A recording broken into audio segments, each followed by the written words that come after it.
नमस्ते, welcome to the channel fin totality. हमारा आज का ये वीडियो रहेगा सॉवरेन डिफ़ॉल्ट क्या होता है, यानी कब एक कंट्री बैंकरप्ट हो जाता है। अगर हम बैंकरप्सी के मीनिंग को समझें देन वी नो बैंकरप्सी मतलब एक ऐसा सिचुएशन जहाँ कोई इंडिविजुअल हो या कोई बिजनेस जिसने कहीं से तो मनी बोरो किए थे for various different purposes, but अब उसके पास सफिशिएंट अमाउंट नहीं है अपने उस डेट को रीपे करने के लिए। नाउ अगर सेम सिचुएशन जब एक कंट्री पे आ जाता है तब उसे बोला जाता है सॉवरेन डिफ़ॉल्ट। एंड कुछ ऐसा ही सिचुएशन हमें रिसेंटली श्रीलंका में देखने को मिला है। अब आगे इस वीडियो में हम सॉवरेन डिफ़ॉल्ट को लेकर बात करेंगे एंड कैसे एक कंट्री बैंकरप्ट हो सकता है उसे तोड़ मरोड़ के समझेंगे। नाउ बहुत सारे सवाल हमारे दिमाग में आ सकता है। फॉर एग्ज़ाम्पल, गवर्नमेंट को मनी क्यों बोरो करने की ज़रूरत पड़ता है, या फिर गवर्नमेंट कहाँ कैसे मनी बोरो करता है। देन गवर्नमेंट क्यों नहीं जितना चाहे उतना मनी प्रिंट करवा लेता है अपने डेट को रीपे करने के लिए। तो इन सारे सवाल के जवाब हम डिस्कस करेंगे इस वीडियो में। तो पहला सवाल है, जब गवर्नमेंट टैक्स ले ही रहा है, फिर चाहे वो डायरेक्ट टैक्स हो या इनडायरेक्ट टैक्स हो, तो फिर गवर्नमेंट को मनी बोरो करने की ज़रूरत ही क्यों है। तो ऐसा इसलिए क्योंकि ऐसे बहुत सारे एक्सपेंसेस हैं गवर्नमेंट के, जैसे कि इंफ्रास्ट्रक्चर हो गया, पेंशन हो गया, बहुत सारे इम्पॉर्टेंट इन्वेस्टमेंट होता है बॉर्डर सिक्योरिटी के लिए, डिफेंस को स्ट्रेंथन करने के लिए, एंड इन सब को फिनेंस करने के लिए जो रेगुलर टैक्स रेवेन्यू होता है ना, वो सफिशिएंट नहीं है।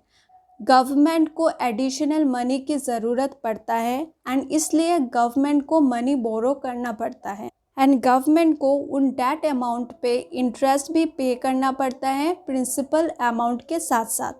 नाउ गवर्नमेंट दो तरीक़े से मनी बोरो करता है। पहला, डोमेस्टिक या लोकल करेंसी में, मतलब उस कंट्री के जो बैंक्स है, फिनेंशियल इंस्टीट्यूशन है, उनसे गवर्नमेंट पैसा बोरो करता है। इवन कुछ इंडिविजुअल इन्वेस्टर्स भी होते हैं जिनसे गवर्नमेंट पैसे बोरो करते हैं। वो कैसे? जब गवर्नमेंट बॉन्ड इशू करता है। अच्छा, जिनको बॉन्ड क्या है नहीं पता, उनके लिए एक छोटा सा ओवरव्यू देते हैं। Bond is a kind of security या एग्रीमेंट जो गवर्नमेंट इशू करता है जनरल पब्लिक के लिए, जिसे ट्रेड किया जाता है ओपन मार्केट में, जहां कोई भी इंडिविजुअल परचेज कर सकता है उस बॉन्ड को एंड उनके अगेंस्ट में एक फिक्स्ड रेट ऑफ इंटरेस्ट मिलता है गवर्नमेंट से। अब जो दूसरा तरीका है वो है foreign landers. Foreign currency landers में आते हैं दूसरे कंट्री के गवर्नमेंट, वहाँ के बैंक्स या फॉरेन इंस्टीट्यूशन। अब सवाल आता है, कंट्री ज़्यादा से ज़्यादा मनी क्यों नहीं प्रिंट करवा लेता है डेट रीपे करने के लिए। एक्चुअली गवर्नमेंट के लिए ये ईजी रहता है लोकल लैंडर से मनी बोरो करना एंड उसे रीपे करना, क्योंकि गवर्नमेंट आरबीआई के मदद से फ्रेश करेंसी क्रिएट करके जो डेट डिनोमिनेटेड है लोकल करेंसी में वो रीपे कर सकता है, जिस प्रोसेस को बोला जाता है डेट मोनेटाइजेशन।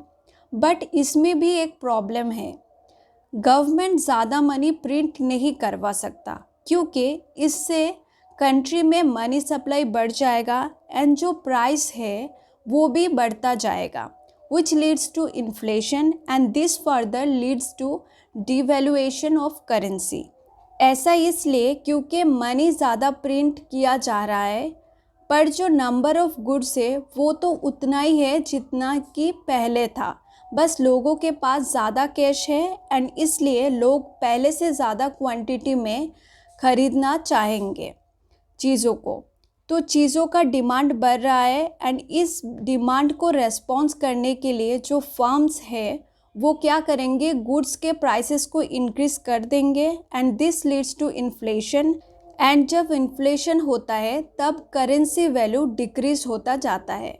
नाउ अगर हम फॉरेन डेट की बात करें, जब गवर्नमेंट फॉरेन करेंसी बोरो करता है, फॉर एग्जांपल यूएस डॉलर, इस केस में डेट को मैनेज करना गवर्नमेंट के लिए थोड़ा डिफ़िकल्ट रहता है, क्योंकि क्या होता है, गवर्नमेंट तो फॉरेन करेंसी प्रिंट नहीं कर सकता, तो गवर्नमेंट को डिपेंड करना पड़ता है कंट्री में ज़्यादा से ज़्यादा फॉरेन करेंसी इनफ्लो हो डिफरेंट फॉरेन इन्वेस्टर्स के ज़रिए या एक्सपोर्ट के ज़रिए या टूरिज़्म से, ताकि गवर्नमेंट फॉरेन रिज़र्व बना पाए जो हेल्प करेगा गवर्नमेंट को उस फॉरेन डेट रीपे करने में।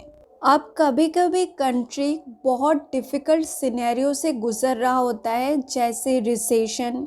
इसके चलते कंट्री ज़्यादा टैक्स रेवेन्यू कलेक्ट नहीं कर पा रहा होता है, या इंटरेस्ट रेट बढ़ गया हो जो गवर्नमेंट को पे करना पड़ता है प्रिंसिपल अमाउंट के साथ, फॉरेन लैंडर्स को वो नहीं कर पा रहा होता है, या फिर पॉलिटिकल इंस्टेबिलिटी या करप्शन के चलते कंट्री के रिसोर्सेज को अनइकोनॉमिकली यूज़ किया गया हो, या मोस्टली जब गवर्नमेंट पिछले कई सालों से बजट डेफिसिट फेस कर रहा होता है एंड गवर्नमेंट के पास रिज़र्व ही नहीं बचता है अपने डेट को पे करने के लिए, तब कंट्री अपने आप को बैंकरप्ट डिक्लेयर करता है, या सिंपली वो अपने डेट को पे करना बंद कर देता है।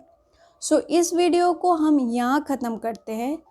नेक्स्ट वीडियो में वी विल डिस्कस क्या होता है जब एक कंट्री बैंकरप्ट हो जाता है एंड उस कंट्री के अगेंस्ट क्या एक्शन लिए जाते हैं। सो अगर आज का ये वीडियो आपको इन्फॉर्मेटिव लगा है तो आप इस वीडियो को लाइक कर सकते हैं, शेयर कर सकते हैं and of course subscribe to our channel.